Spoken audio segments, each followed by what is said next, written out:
What's up, everyone?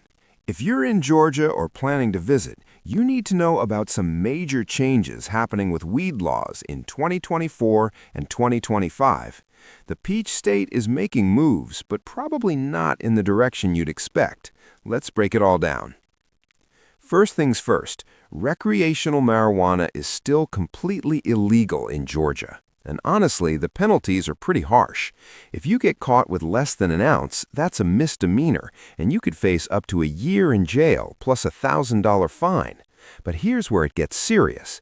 Anything over an ounce becomes a felony with a mandatory minimum of 1 year in prison, and you could be looking at up to 40 years behind bars. Now, there is some good news. Cities like Atlanta, Savannah, Athens, and a few others have decriminalized possession of small amounts. So in those places, you might just get a fine instead of jail time.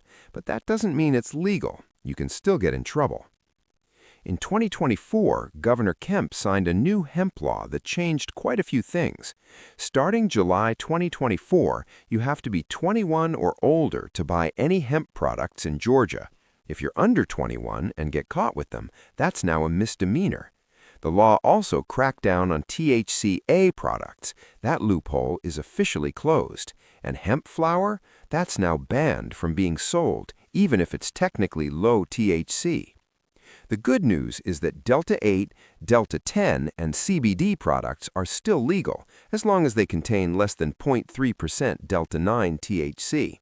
Hemp gummies and beverages are also still okay. They're not considered food products under the new rules. Now here's the biggest development. In March 2025, Georgia's Senate passed a bill called the Putting Georgia's Patients First Act. This bill would raise the THC limit for medical cannabis from just 5% all the way up to 50%, which is a massive jump. It would also finally allow patients to vape their medicine instead of just using oils and patches. Plus, conditions like cancer and Parkinson's wouldn't have to be end stage anymore for you to qualify. The bill passed the Senate with strong bipartisan support, 39-17. But here's the catch. It didn't make it through the House before the session ended.